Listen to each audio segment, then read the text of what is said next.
नमस्कार, मैं पूजा प्रिया और आप देख रहे हैं बिहार इंसॉर्ट्स। कल विधान परिषद के 24 सीटों का परिणाम आ गया। अब ऐसे में इन 24 सीटों में सबसे ज्यादा जिन्होंने इस चुनाव परिणाम में अपनी जीत हासिल की है वो है धन कुबेर। आप नहीं समझे, धन कुबेर यानी कि सबसे करोड़पति एमएलसी। जी हाँ, जिनके पास जितना पैसा उनका सिक्का इस बार चुनाव में उतना ही ज्यादा बोला है, उन लोगों ने जीत हासिल की है। ये धन कुबेर लोग कौन है, इनके पास कितनी संपत्ति है और सबसे अमीर एमएलसी कौन है, हम आपको सब कुछ बताते हैं। आपको बताते चले कि विधान परिषद में जीते उम्मीदवारों में अधिकतर वही हैं जिनकी संपत्ति अधिक है। 16 सीटों पर उन्हीं की जीत हुई है। जी हाँ, 24 में से 16 सीट बहुत मायने रखती है, जिनकी संपत्ति दूसरे नंबर के उम्मीदवारों से अधिक है। हालांकि 7 सीटें ऐसी भी हैं जिनमें उम्मीदवारों ने अपने से अधिक संपत्ति वालों को हराया है, लेकिन यह बस 7 पे है। सिवान में भाजपा प्रत्याशी मनोज सिंह संपत्ति के मामले में तीसरे नंबर पर थे, लेकिन अपनी सीट नहीं बचा सके।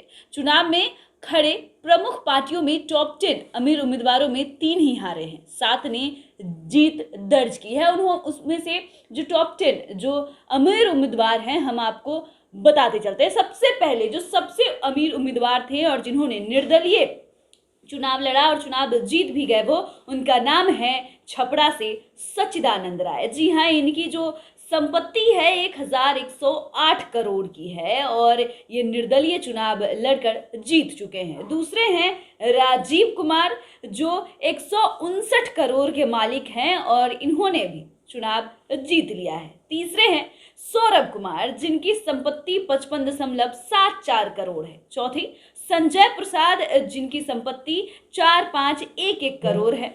उसके बाद आते हैं विजय सिंह पर जिनकी संपत्ति 40.76 करोड़ है। उसके बाद आते हैं दिलीप सिंह पर जिनकी संपत्ति 40.22 करोड़ है। उसके बाद है दिनेश सिंह जिनकी संपत्ति 38.73 करोड़ है। जी हाँ, ये दिनेश सिंह जदयू के प्रत्याशी हैं और यह मुजफ्फरपुर से जीते हैं और सबसे बड़ी बात कि इन्होंने एक तरफा चुनाव जीता है। सबसे पहले इन्हीं की जीत की घोषणा हुई थी और ये सबसे पहले उम्मीदवार बने थे जिन्होंने एमएलसी चुनाव में जीत हासिल की थी।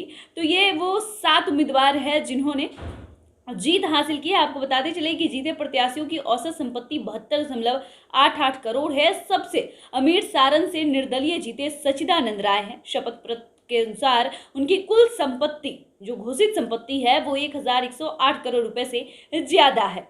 गोपालगंज से भाजपा के उम्मीदवार राजीव कुमार सबसे अमीर उम्मीदवारों में दूसरे स्थान पर है। उनकी संपत्ति 159.86 करोड़ है। जीतने वालों में सबसे कम संपत्ति 3.41 करोड़ पूर्वी चंपारण के निर्दलीय प्रत्याशी महेश्वर सिंह की है, लेकिन इन्होंने भी जीत हासिल की है और ये निर्दलीय जीते हैं। लेकिन अगर टॉप 2 की बात कर ले तो उसमें सबसे दोनों भाजपा से ही है। पहले जो है वो सच्चिदानंद राय है जो छपरा से जिन्होंने सारण से चुनाव जीता है और दूसरे गोपालगंज के भाजपा उम्मीदवार राजीव कुमार है जो गोपालगंज से उन्होंने भी इस चुनाव को जीत लिया है। मतलब इस बार अमीरों का एमएलसी चुनाव में अमीरों का सिक्का चला है, अमीरों का बोलबाला चला है। जिनके पास जितनी संपत्ति थी, सामने वाले के पास अगर कम संपत्ति है तो जिसके सीट पर जिसकी ज्यादा संपत्ति थी उनकी जीत हुई। ऐसे ही 3 उम्मीदवार बस बाकी रह गए हैं जिनके पास ज्यादा संपत्ति होने के बावजूद भी वो नहीं जीते हैं।